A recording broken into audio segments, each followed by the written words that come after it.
Pode começar? Bom dia, jovens. Bom dia! Bom dia, jovens que estão em casa nos assistindo. Hoje nós vamos falar sobre o reino dos céus é prioridade.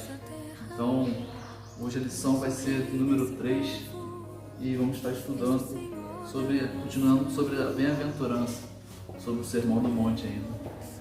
E antes de começar a aula, queria que nós orássemos primeiro, para Deus estar nos abençoando, ministrando a palavra em nossos corações e que as vidas que estão sendo alcançadas possam estar nos seguindo, vindo aqui na igreja, aceitar Jesus como único Salvador.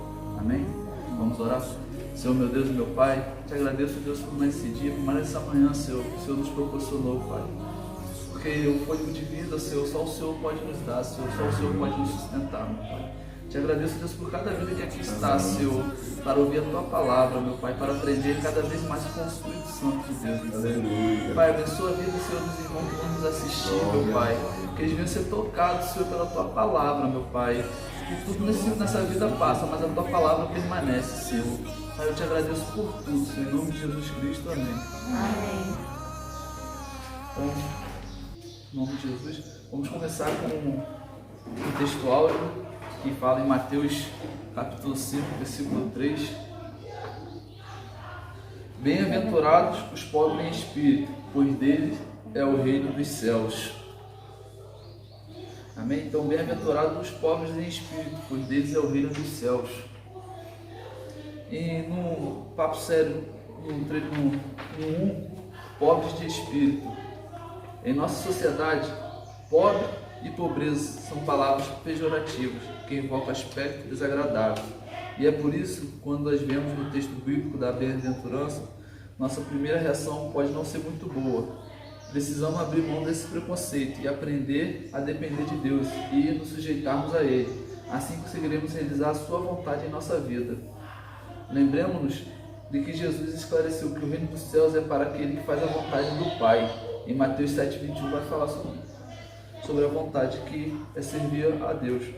Só quando temos a consciência da nossa pobreza espiritual é que podemos reconhecer que nada somos e que dependemos exclusiva totalmente do Senhor.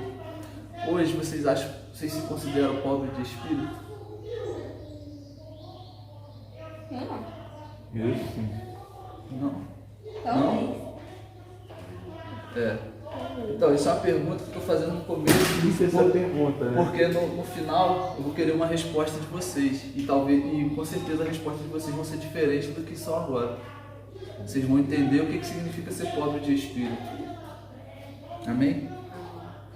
O coração é o alvo. Segundo o dicionário, pobre significa desprovido ou mal provido do necessário. Por isso Jesus deixou claro que o reino é para os pobres de espírito. Nesse caso, em Mateus 5,3, André, vai abrindo aí em nome de Jesus. Cristo falava acerca da humildade. Aqueles que possuem essa qualidade reconhecem sua inferioridade em relação a Deus e sua dependência dele.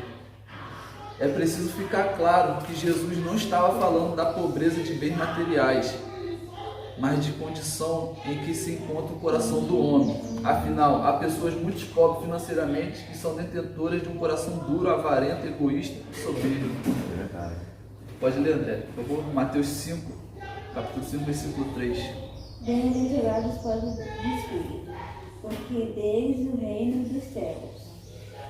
Então, aqui está falando, dependente da financeira, pobre de espírito, não quer dizer que você é uma pessoa pobre que vai reinar o reino dos céus. Pessoa pobre de espírito, todos nós somos pobres de espírito, porque a palavra aqui está nos mostrando que nós somos necessitados de Deus. Isso nos considera pobre de espírito, porque nós devemos cada dia considerar Deus na nossa vida. Nós temos que ser necessitados dele, da presença dele no nosso meio. Quando vocês falam que vocês não são pobres de espírito, já quer dizer que vocês não são dependentes de Deus. E nós somos dependentes de Deus. Nós somos necessitados dele. Muitas vezes as pessoas muito ricas são falhos porque não tem Deus no coração. Porque colocam o coração deles no dinheiro e não em Deus. Porque eles acham que com dinheiro ele tem tudo. E não tem tudo. Quando nós temos Deus no coração, Aí nós temos tudo. Como Como Zaqueu era, como o jovem mancebo era. Mas aí nós vamos, mais à frente, vamos estar falando sobre o jovem rico, que é o jovem mancebo. A confiança é requerida. Como cristão, devemos buscar o Senhor de coração aberto, em submissão à sua vontade. Nós só temos a ganhar ficando à mercê do nosso Deus, que com o seu infinito amor nos sustenta. A dependência e submissão a Deus, que são decorrentes da humildade, torna-se grandes desafios para algumas pessoas. Afinal, isso acarreta a abdicação de suas próprias vontades. Realmente não é algo fácil, mas quem deseja ser como Jesus precisa aprender essa valiosa lição e desenvolver um espírito humilde. Então, aqui quando fala que devemos abdicar das suas próprias vontades, quando Jesus fala para os discípulos dele, larga tudo e me segue, é você abdicar das suas próprias vontades, abdicar das coisas do mundo, renunciar às suas coisas carnais para viver uma vida com Cristo. E hoje vocês renunciam às suas vontades carnais para viver com Cristo? Isso. Não é tudo que a gente tem vontade, a gente vai fazer. Isso aí, também. Eu queria perguntar a vocês a alegria, a alegria e prazeres que vocês têm. Se vocês forem botar no papel, muitas delas agradaria a Deus ou desagradaria a Deus?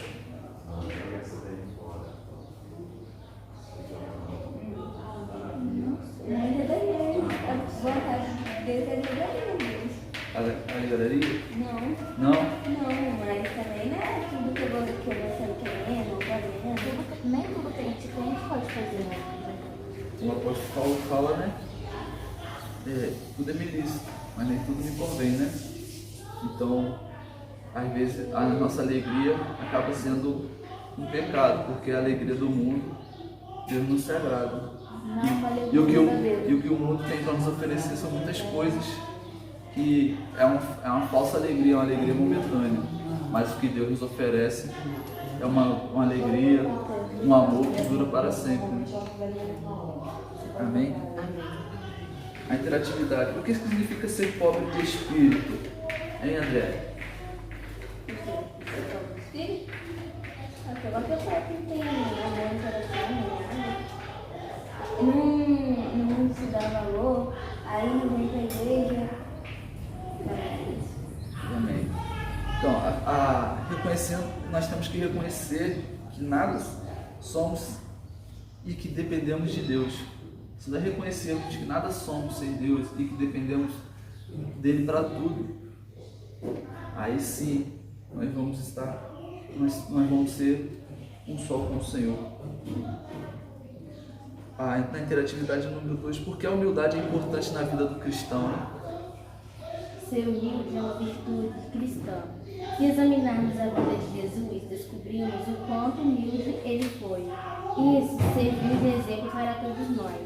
Porque ter essa atitude, Jesus foi honrado por Deus, que lhe deu um nome que está acima de todos os nomes. Filipenses 2:9. Glória a Deus. O cristão pode usufruir das riquezas desta terra?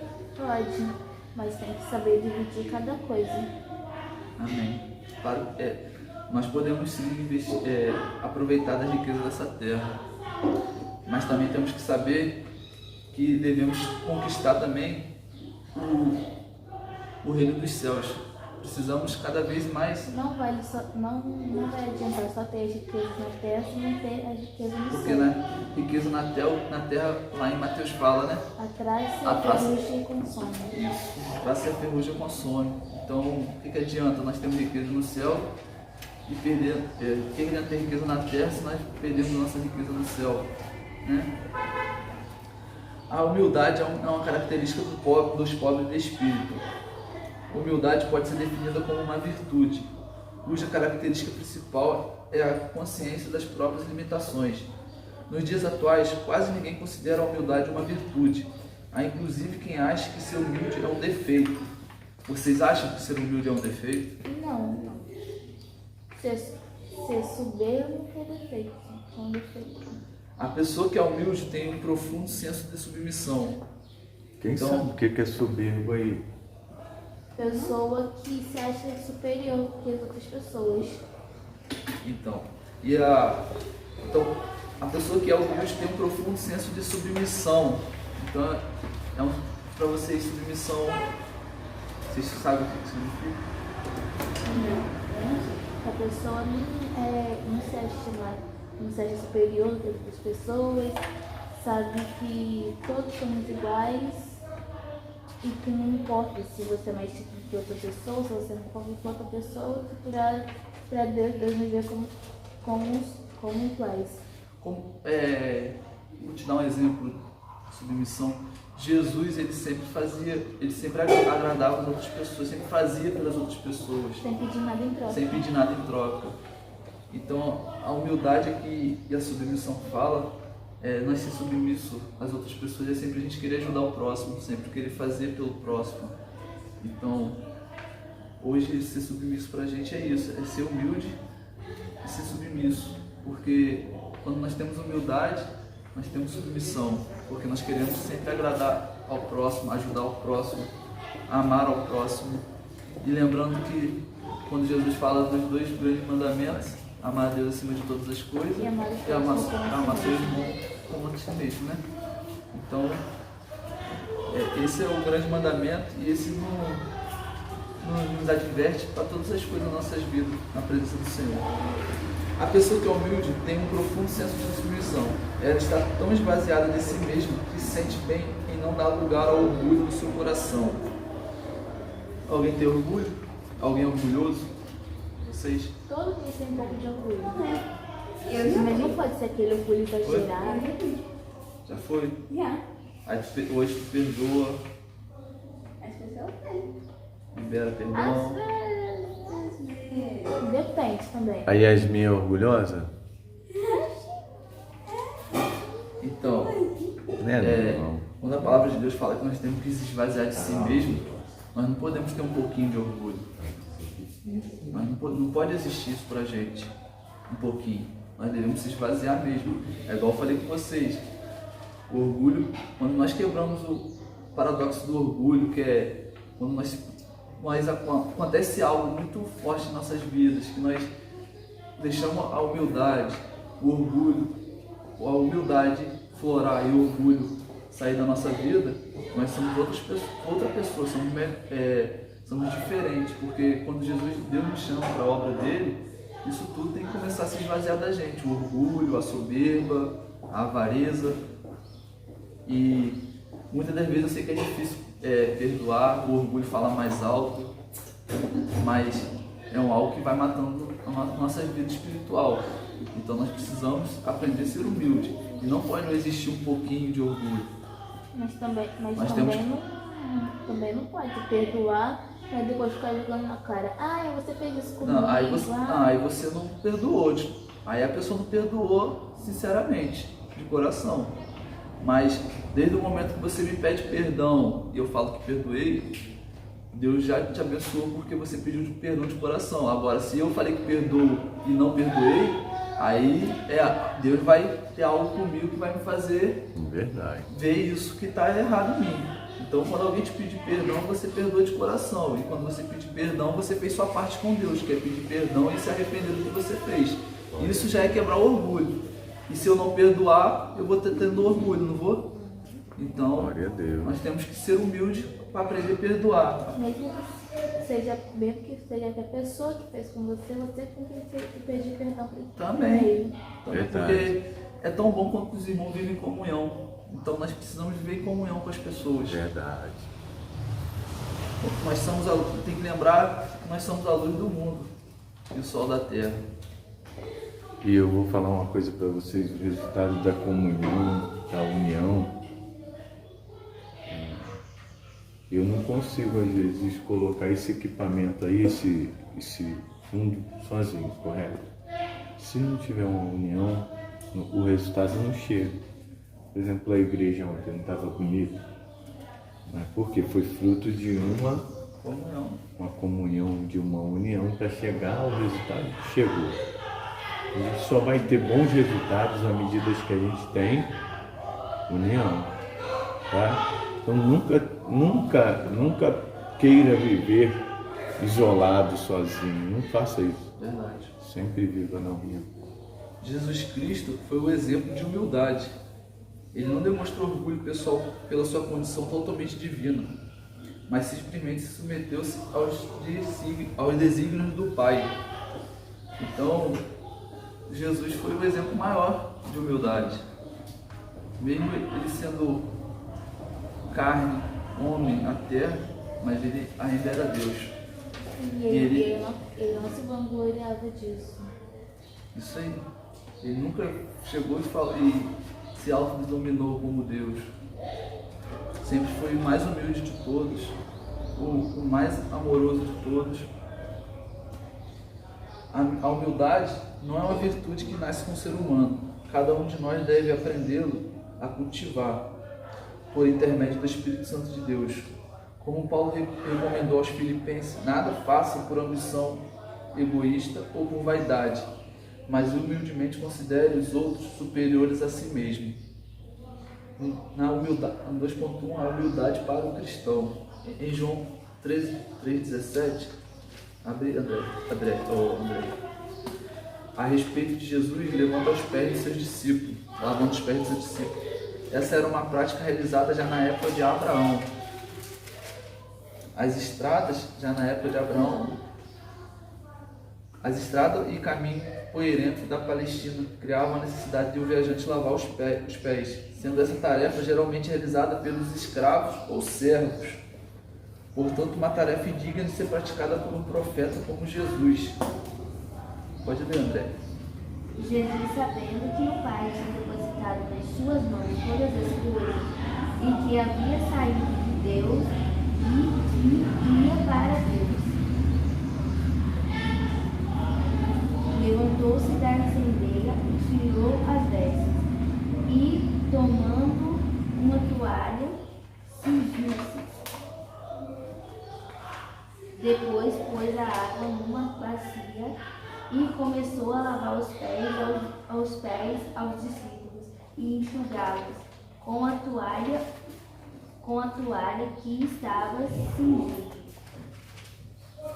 Aproximou-se, pois, de Simão Pedro, que lhe disse: Senhor, tu lavaste os pés a mim? Respondeu Jesus e disse: O que eu faço não sabeis tu. Agora mais tu saberás depois. Disse-lhe Pedro: Nunca me lavarás os pés. Respondeu-lhe Jesus: Se eu te não lavar, não tens parte comigo. Disse-lhe Simão Pedro: Senhor, não só os meus pés, mas também as mãos e a cabeça. Disse-lhe Jesus: Aquele que está lavado, não aceitai de lavar senão os pés, pois no mais tudo está limpo. Ora, vós estáis limpos, mas não todos, porque sabeis que ele o havia de trair. Por isso disse: Nem todos estáis limpos. Depois que lhe lavou os pés e tomou as suas vestes e se assentou outra vez à mesa, disse: Entendeis o que vos tenho feito. Vós me chameis mestre e senhor, e disse: Bem, porque eu sou. Você está vendo como que Jesus foi humilde e ele estava ali para servir. E ele lavou os pés dos seus discípulos. E até mesmo quando Simão Pedro tentou rejeitar, né? Porque falou que não era digno de que o Senhor lavasse os pés dele, Jesus falou que não teria parte com ele, né? Então, para você ver como que é ser humilde e servir. Então, quando nós aprendemos a servir as outras pessoas, a servir a obra de Deus, porque hoje de manhã, quando vocês ajudaram a limpar aqui embaixo a igreja, Vocês não estavam fazendo por causa da diaconisa, por causa de mim. Vocês estavam servindo a obra de Deus. Vocês estavam ajudando a manter a casa do Senhor limpa, né? Então, quando nós servimos, quando nós trabalhamos para o Senhor, nós sentimos bem porque nós estamos fazendo algo que é para Deus. E Deus se alegra quando nós se esforçamos para sempre fazer a obra dele, sempre para servir.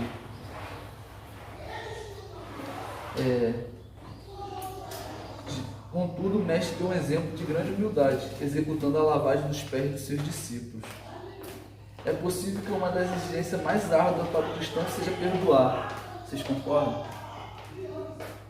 Que é algo muito difícil perdoar? Né? Às vezes as pessoas, logo quando as pessoas nos magoam de uma forma que parece que esmaga o coração. Que faz tudo para tirar sua paciência. Mas aí também, aí a palavra de Deus fala que nós devemos cada dia perdoar 70 vezes.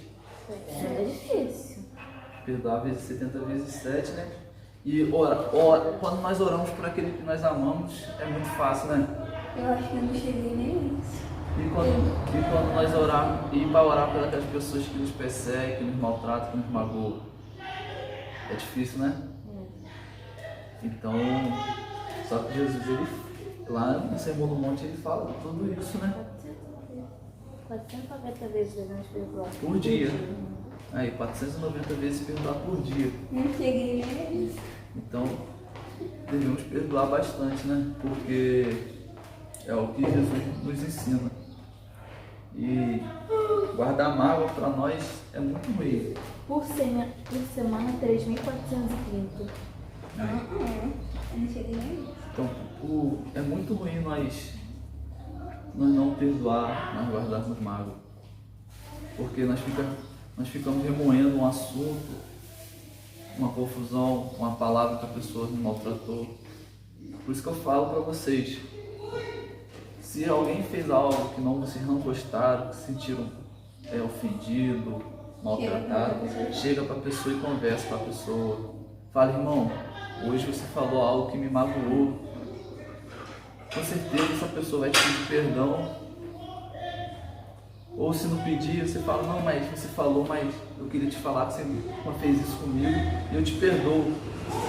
E que Deus te abençoe. Sabe por quê? Vocês vão fazer a diferença. Nós não precisamos esperar a pessoa vir pedir perdão se nos ofendeu. Nós podemos chegar até ela e falar com ela, conversar. Porque às vezes as pessoas falaram algo com vocês e nem ela sabe que acabou te ofendendo. Às vezes nós achamos que as pessoas fizeram algo por nós, por interpretar uma palavra errada. E às vezes muita conversa, às vezes por mensagem, WhatsApp mesmo, às vezes ou por telefone, que você não está vendo a pessoa fisicamente, você interpreta de modo, às vezes, que acha que é algo errado. Opa, eu já aconteceu isso comigo, a pessoa está falando, filho, é pelo modo de WhatsApp, a pessoa está assim. Ué. Às vezes tem pessoas que às vezes têm um jeito de falar mais agressivo, que fala correndo, que fala alto, e às vezes a pessoa está brigando comigo, mas não é, mas é o jeito dela. Então nós devemos tudo isso, ver e se sentir algo que incomodou vocês, você chegar para a pessoa conversar. Se for algo que vocês acham que é mais difícil, que é mais delicado, chamam líderes de vocês, chamam um adulto para ir com vocês, porque é sempre bom ter uma pessoa de testemunho ali naquela conversa. Amém? É possível que uma das exigências mais árduas para o cristão seja perdoar, mesmo quando não existe arrependimento por parte do ofensor, que nós acabamos de conversar. Foi esse o exemplo que Jesus deixou ao perdoar lá na cruz os seus ofensores. Então, quando Jesus estava sendo crucificado, ele, naquele mesmo tempo ali que estava sendo crucificado, ele pediu para Deus perdoar quem o crucificou, né? Aqueles que o crucificaram. E se vocês forem ver também, em Atos, capítulo 7, versículo 60, se eu não me engano, o Estevão, quando foi apedrejado, ele falou para Deus não imputar aquele pecado na vida daqueles que estavam apedrejando, porque eles não sabiam o que estavam fazendo. Então, assim, isso é você ser humilde e perdoar. Imagina só, você sendo apedrejado. Quem hoje, se fosse apedrejado, ia perdoar aquela pessoa? Ninguém, né? Então, para vocês verem como que é quando nós falamos que nós somos Só se humildes. tiver um dia bem calminho. Nem como tá calmo. Mas eu acho que hoje, quando nós falamos que somos humildes, que somos pessoas que nós hoje praticamente andamos na presença do Senhor, nós ainda não somos nem um terço do que eles eram. Porque você aprender a perdoar a pessoa quando está te machucando é muito difícil, tanto com palavras como fisicamente. Mas aí você nos prova que não foi só Jesus que perdoou na hora da crucificação, porque às vezes as pessoas podem olhar para Jesus e falar: ah, Jesus era Deus, era um ser divino, mas Estevão não. Estevão ali era um dos seguidores de Jesus, um discípulo que foi separado para ser discípulo. Então, para você ver como que nós precisamos aflorar essa humildade, esse liberar perdão dentro do nosso coração. Porque nós temos que chegar no mínimo detalhe de perdão, no mais difícil que foi ser perdoado, de ser acusado, de ser maltratado. Nós precisamos aprender a perdoar em qualquer circunstância da nossa vida. Porque quando Jesus fala, se alguém te ferir na face, você dê a outra. Não é só em tapa fisicamente, também é em palavras, em atitude das outras pessoas. Aprender alguém falar mal, falar mais nervoso com a gente, falar alto, a gente aprender a baixar a cabeça, não baixar a cabeça de vocês se rebaixarem, gente, mas aprender a ficar quieto naquele momento, em vez de discutir, em vez de debater, fazer o que Jesus manda, ajoelhar e orar. Depois conversar com a pessoa com mais calma. Depois conversa com a pessoa mais calma, mas primeiro ora. Porque quando você ora ao Senhor, você vai apresentar aquela ocasião, aquele acontecimento ao Senhor. Você pode ter certeza que o Senhor vai entrar na causa, porque vocês provaram ter uma temperança, ter uma humildade e de amar aquele que está te atacando. Então precisamos ser pessoas assim diferentes, gente. Precisamos mostrar para as outras pessoas do mundo que nós somos diferentes, somos servos do Senhor.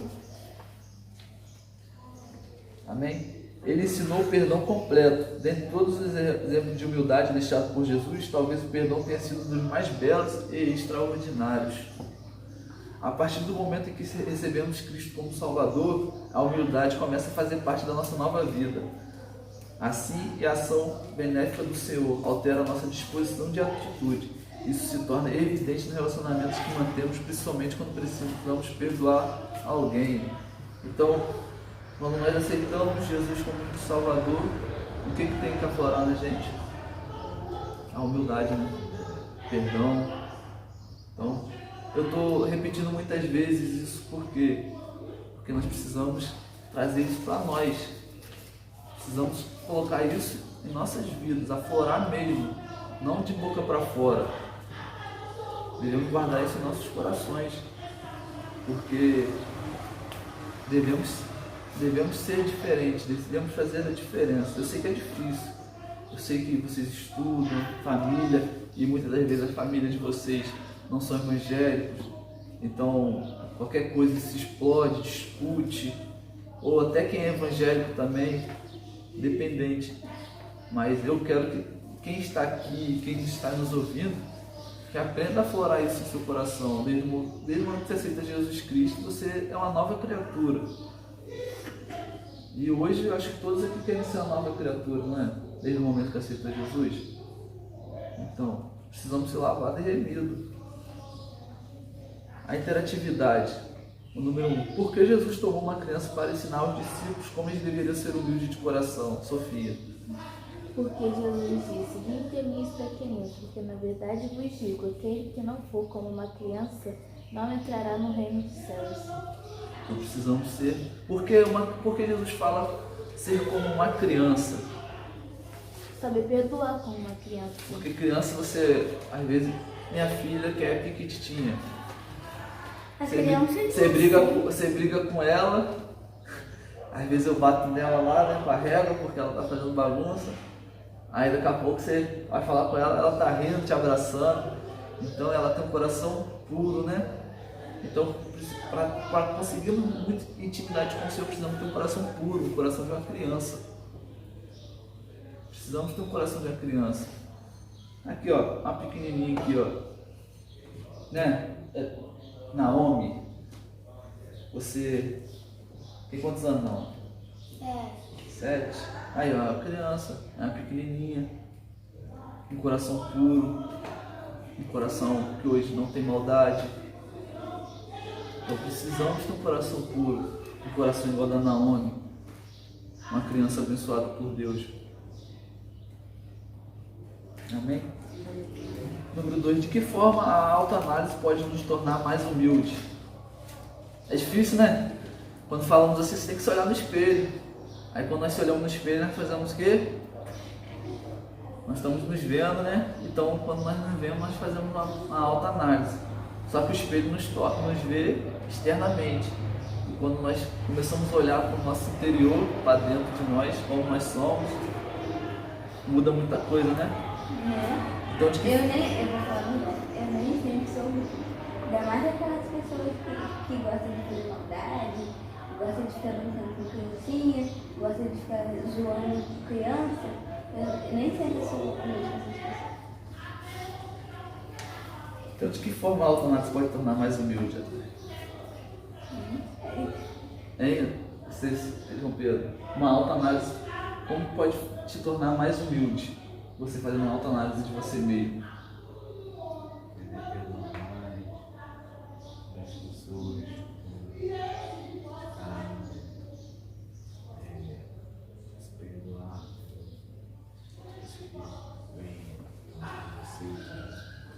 Porque se uma autoanálise pode nos tornar mais humildes, porque quando nós fazemos uma autoanálise de nós mesmos, nós estamos vendo onde nós estamos errando. Se nós somos soberbos, nós vamos parar para analisar aí. Rapaz, eu fui soberbo hoje, fui orgulhoso. Poxa, eu maltratei João Pedro hoje. Eu errei. Eu tenho que ir lá pedir perdão a ele. Isso é uma autoanálise de você mesmo. É ver o que você fez, analisar o que você fez, de como você está, para poder você saber aonde você está errando. Mas tem gente que é tão orgulhosa, mas tão orgulhosa, que acha que o que fez está certo. Aí a gente tem que fazer o que por essa pessoa? Orar, né? Porque para Deus, porque quando nós, a palavra de Deus fala que quando nós descemos, é onde Deus brilha cada vez mais na nossa vida, né? Porque quando nós somos pequenos, Deus é enorme na nossa vida. Quando Isaías fala lá que desceu a casa do olheiro, então quando ele desce, só quando a gente desce que nós aprendemos a ser humilde. Porque quando nós descemos é porque nós se prostramos diante do Senhor. Então precisamos descer, precisamos ser pequeninos para Deus ser grande em nossa vida. Dorme não, João Pedro. Estou dormindo. A humildade é o oposto da soberba. Explica essa afirmativa com suas palavras. Foi o que nós já conversamos, né? A soberba, a pessoa que se acha melhor que todo mundo, que sempre está certo. E a pessoa humilde é a pessoa sempre que é gentil, a pessoa que sempre quer ajudar, né? Então, vamos pular. 3. As prioridades do cristão. No Sermão do Monte, Jesus estabeleceu princípios que norteiam a vida humana. Destacaremos um deles registrado em Mateus 6, 19 e 21, que diz a respeito das riquezas materiais e que contrasta com as riquezas espirituais. As aspirações do cristão devem estar prioritariamente fundamentadas no futuro lar, o céu.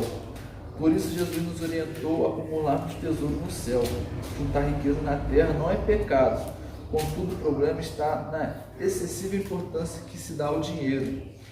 Não é difícil encontrar pessoas que dão aos bens materiais uma importância acima do que deveriam. Na sexta-feira o pastor deu uma aula aqui, acho que vocês não vieram, né? Não. Então falou um pouco sobre idolatria. E quando a palavra de Deus fala que quem serve o dinheiro serve ao Deus pagão, né? Deus Mamon. Então, quando nós damos muita importância ao dinheiro, priorizamos o dinheiro, priorizamos tudo que aquilo que nós priorizamos acima de Deus, nós estamos idolatrando, né? Quando deixamos de vir o culto para fazer algo, jogar, ir para outro lugar, que não é prioridade. Eu só não venho nos cultos quando Eu sei, amém. Eu sei que você só não vem quando seus pais, quando seus avós não vêm. Mas sabemos que você queria estar aqui porque dia de sexta-feira é o culto da palavra. 7 horas da noite. Culto da palavra, sexta-feira. Vocês estão convidados que estão em casa. É um culto, é um dos melhores cultos para mim, é o dia da palavra. Porque é onde nós aprendemos mais. E a fé vem pelo ouvir, né? Então quando nós ouvimos a palavra de Deus, aprendemos mais sobre a palavra, edificamos nossa fé, edificamos nossa vida cada vez mais. E é onde nós montamos nossa base. E a nossa base tem que ser na palavra do Senhor. Amém?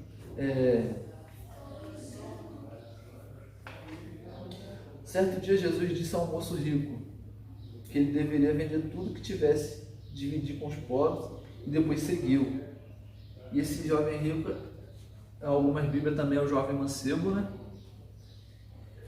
Cristo havia dito àquele jovem: invista no tesouro celeste e você o desfrutará no céu. Mas o rapaz retirou-se triste porque possuía muitas riquezas. Então, desse jovem mancebo, ele fazia tudo que a lei mandava, né? Ele amava, ele honrava e respeitava os pais, conhecia os mandamentos. Só que na hora que Jesus falou lá, vende tudo que tens, ou largue tudo que tens e me siga, né? Ele achou que era desfazer de toda a riqueza dele. Mas Jesus não quer que você, o que você tem, você venda para você segui-lo. Ele só quer que vocês coloquem ele em primeiro lugar da vida de vocês. Porque, igual a gente falou agora, o dinheiro, quando a gente dá muito valor ao dinheiro, dá valor às coisas do mundo, acaba virando uma idolatria, acaba nós colocando coisas acima de Deus. E Deus não quer isso. Aquele moço não percebeu que o mestre havia dito algo muito importante: terás um tesouro no céu. Então, quando nós seguimos a Deus, seguimos o Evangelho de Cristo, nós estamos conquistando um tesouro no céu. O jovem ficou tão chocado com a instrução de Jesus que só pensou na aparente perda da sua fortuna e não conseguiu ver o mais importante na declaração do Senhor. Eu até marquei. A declaração mais importante do Senhor foi qual? A vida eterna, né? Então, imagina, Jesus chega para você e fala: ó, se você largar tudo que você tem agora, você terá a vida eterna. Você larga, não larga? Porque é o que nós estamos buscando, né? Precisamos buscar a vida eterna, buscar o reino dos céus. A necessidade de repensar as prioridades. Você tem. Você tem sua mãe, tem sua avó. Todos nós temos algo aqui. Idolatria não é só em dinheiro, não é só em coisas materiais, não. É em filho, é em pai, mãe, avô, avó. Tudo que nós colocamos acima de Deus se torna idolatria, independente do que seja e de quem for. Em diferentes circunstâncias, Jesus demonstrou importar-se com as pessoas que colocam sua confiança nas riquezas materiais, em detrimento da salvação eterna. O mestre disse que trabalhar esforçadamente por riquezas perecíveis é normal para aqueles que não conhecem a Deus. Contudo, Jesus alertou seus discípulos, informando-lhes que deveriam buscar em primeiro lugar o reino dos céus e ajuntar tesouro no céu. Em Mateus 6,33 fala e em Mateus 6,20. Desde suas maiores e formosas parábolas, a do rico avarento, a do administrador infiel, a do rico proprietário, que é Lucas 16, 19 a 31, Lucas 16, do 1 ao 13, cujos celeiros eram suficientes para guardar suas colheitas, e Lucas 12, 13 e 21. declaro também o perigo moral que a posse da fortuna cria. Precisamos entender que Cristo não criticou especificamente a prosperidade material daquelas pessoas. No entanto, ao ver que a riqueza ocupava o primeiro lugar na vida delas, Jesus prontamente as repreendeu, alertando para o perigo ao amor ao dinheiro. É o que eu estou falando. Então, ocupava o primeiro lugar na vida delas. Quando o dinheiro ocupa em primeiro lugar na nossa vida, é algo perigoso, porque deixamos às vezes, tem gente que trabalha muito com quem tem empresa, trabalha com cliente, às vezes tem cliente todo dia, toda quarta-feira no dia do culto, 6 horas. Ele não tenta administrar esse horário dele, de poder, vamos ver se a gente consegue voltar um pouco mais cedo, porque eu tenho que ir, eu quero ir para a igreja, eu tenho que ir buscar o Senhor. Não que ninguém tenha que largar as coisas de fazer, de trabalho, nada disso. Mas também temos que tentar priorizar estar na casa do Senhor, fazer a obra do Senhor. Na interatividade, João Pedro, como é possível acumular o tesouro no céu, hein, João Pedro? Vamos lá. Depende se você obedecer ao Senhor, a todos os mandamentos dele na terra. Isso você vai conseguir. Isso é alcançado pelo cristão, porque ele serve a Deus ao próximo, em amor. Então, tudo que nós fazemos para Deus com amor, quando seguimos a lei que o Senhor nos deu, que é amar a Deus acima de todas as coisas, é amar o nosso irmão como a nós mesmos, e seguir as instruções de Deus do Sermão do Monte, nós estamos conquistando um tesouro no céu. Então, que importância você tem dado ao reino de Deus, hein, Sofia? Que importância você tem dado ao reino de Deus? Prioridade. Tem dado prioridade? Tem buscado, orado? Hein, Andréia? Que importância você tem dado ao reino de Deus? Eu tenho orado, tendo as escrituras. Tem buscado? Indo para a igreja, Amém. obedecendo também. Obedecendo.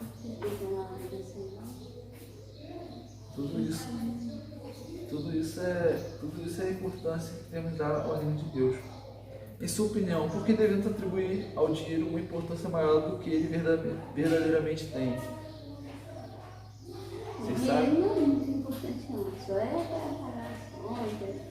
Pra mim, o dinheiro tem valor também na nota. Se vem com R$1, o dinheiro ali tem um valor de R$1. 5 centavos, 5 centavos. Então, precisamos fazer investimentos espirituais, a quais jamais serão destruídos. Deus oferta. Hoje não. Então precisamos dar o valor ao dinheiro porque ele é necessário para a gente. Mas, primeiramente, devemos fazer investimentos espirituais. Mas o dinheiro é bom? É. Mas também é bom porque podemos abençoar outras pessoas, ajudarmos aqueles que precisam. Se Deus nos deu condição de ter uma vida financeira boa, é porque Ele também quer algo que nós fazemos para a obra dele, quer abençoar, ajudar. Às vezes quem tem muito dinheiro não faz isso, né? Quer poder ajudar outras pessoas. E você não precisa ficar falando para todo mundo o que você está fazendo, o que você está deixando de dar, fazer, ajudar. Porque Deus não se agrada disso, você fazer por status. É você fazer de coração. Então, se Deus der condições futuramente a vocês de ter uma vida financeira boa, não é pecado ser rico, não é pecado ter dinheiro. Mas é vocês lembrarem que Jesus é prioridade na vida de vocês e que se Ele te deu essa condição, é para você ajudar outras pessoas. É para poder ver a necessidade de outra pessoa e chegar lá e ajudar. Então, igual hoje, no momento que nós estamos, muitas pessoas estão passando dificuldade, né? Passando fome, pessoas onde não tem onde dormir, pessoas que estão trocando as coisas por comida. Tem crianças hoje que não tem nenhum café da manhã para tomar. Então, se nós temos condições de poder ajudar essas pessoas, nós temos que ajudar. Porque Deus nos deu essa condição. Tudo que nós temos foi Deus que nos deu. O trabalho que eu tenho hoje onde eu moro, o lar que eu tenho hoje, foi Deus que me proporcionou. Sem a misericórdia de Deus, sem o amor de Deus pela minha vida, eu não teria nada. Então nós precisamos saber agradecer a Deus em primeiro lugar.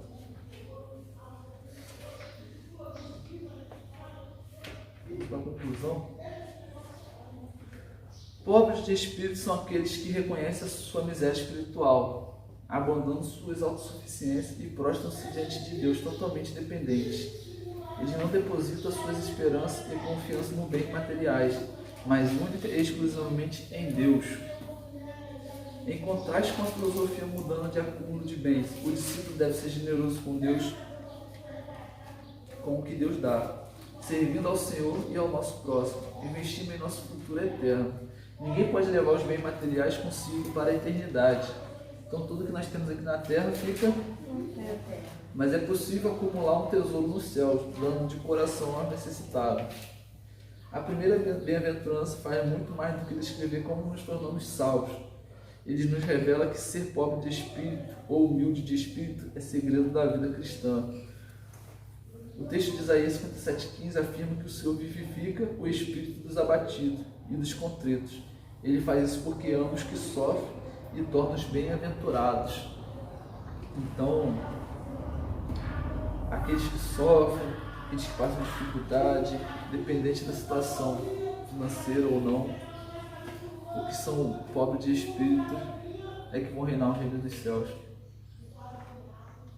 Então precisamos ser dependentes de Cristo, precisamos colocar isso em prática em nossa vida, ser dependente de Cristo. Na última aula nós falamos, igual eu falei com vocês, se tudo nós colocássemos o que Jesus faria, né?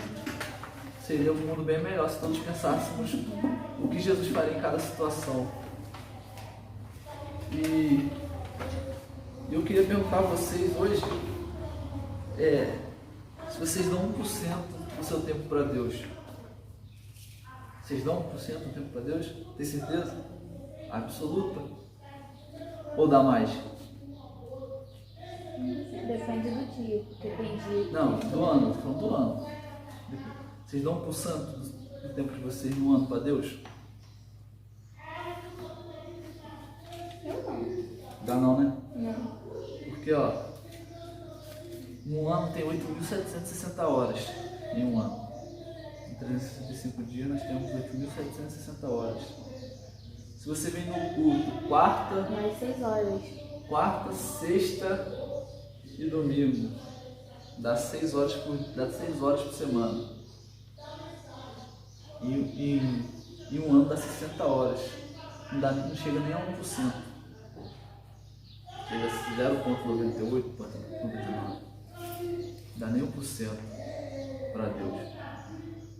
Então, assim, tudo que Deus fez por nós, Jesus sendo crucificado lá na cruz, morrendo para nos dar uma chance de ir para a glória. Vocês acham justo nós darmos só nem 1% para Deus do nosso tempo? Porque quando eu comecei a estudar, a ler sobre isso, eu falei, Deus, estou sendo um cristão muito ruim, muito falho, porque nós precisamos orar mais, precisamos buscar mais, precisamos dar nosso tempo. Às vezes nós falamos, nossa vida é tão corrida, nós não temos tempo para nada. Nós temos tempo sim, porque nós podemos orar em pensamento. Às vezes o tempinho que você tem, 2 horas que você tira, você vai orar 1 hora, meia hora, vai ler a palavra, vai orar, vai escutar uma pregação, ou bota no celular para pedir ouvir outras coisas no celular, bota uma palavra para ouvir a Bíblia no celular. Então, nós precisamos começar a se conscientizar que nós devemos ter tempo para Deus. Não é justo nós darmos nem 1% do nosso tempo para o Senhor. Aí às vezes todos nós, quem queria ter a intimidade que Daniel teve, que Abraão teve, que Moisés teve com o Senhor, com Deus? Então, aí quanto tempo eles davam para Deus no tempo deles? Primeiro que o sábado eles guardavam o sábado, então se eles guardavam o sábado, era o sábado ter comunhão com o Senhor. Só no sábado já era 8 horas, mais de 8 horas de tempo com Deus. O Daniel orava 3 vezes por dia. Então, Daniel orava 3 vezes por dia. E nós? Falo só para vocês não é só para quem está em casa não, para mim também. Mesmo cajado que desce aí, desce aqui. Então nós precisamos dar nosso tempo mais para Deus. Quando eu faço a live com vocês, quando eu faço a filmagem com vocês de oração, aí aparece só Sofia, aí algumas vezes a Andréia, e não aparece o resto dos jovens.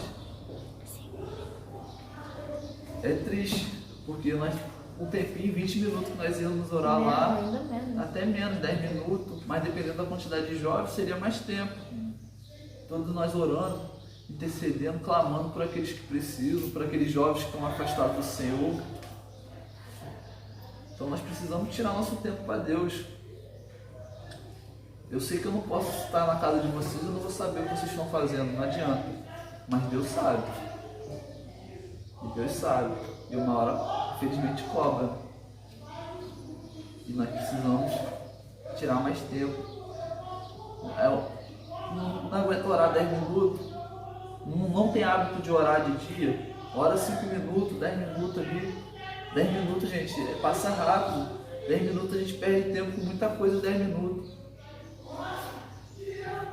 A Yasmin falou que a gente tem 5 minutos para encerrar aqui. 5 minutos passa rápido. 5 minutos que eu estou falando, 5 minutos que vocês estão em casa, vocês podem orar. Agradece a Deus. Quem agradece a Deus quando acorda? Eu já agradeci hoje. Quem ora antes de dormir? Eu. Eu não tenho muita noção, mas de vez em quando eu faço. Quem ora agradecendo pelo almoço? Muito pouco. Todas as refeições. Então, precisamos criar mais hábitos de orar. Você já tem um passo grande que vocês oram antes de dormir. Agradece quando acorda, quando vai comer.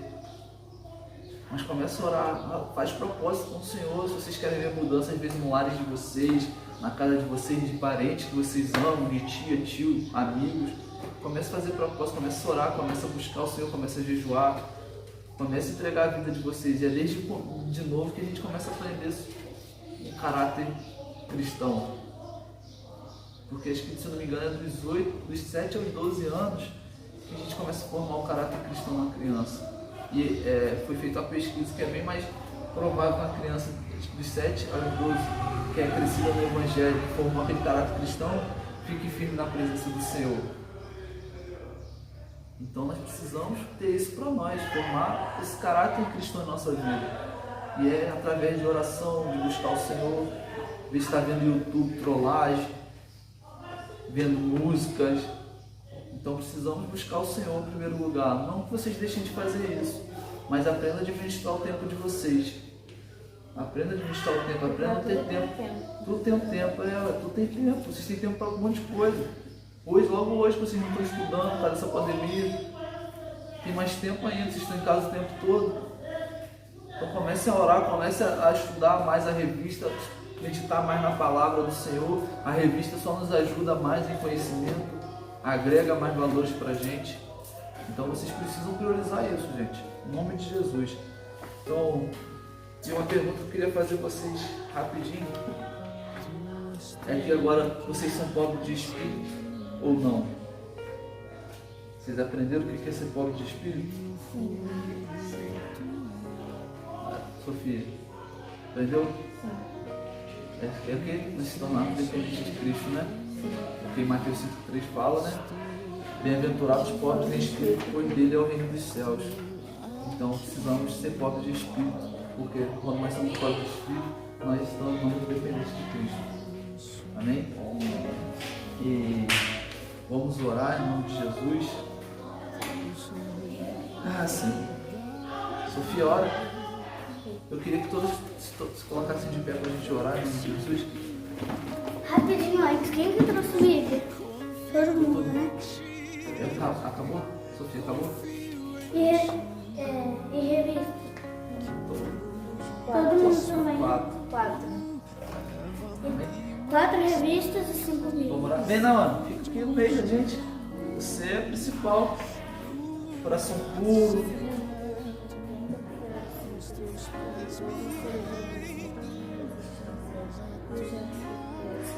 fazer assim, muito mais Amém. Eu queria agradecer os jovens que vão nos assistir e convidá-los para vir nos visitar aqui no Semeador, Assembleia Semeador do Novo Eldorado, na filial do Novo Eldorado. Os cultos quarta, 6, 7 horas, domingo, sexta, 7 horas, quarta, 7 horas e domingo, 6 horas. E a escola EBD são que horas? Domingo? 8 horas da manhã. Então vocês estão convidados em nome de Jesus. Fiquem com Jesus. A paz do Senhor.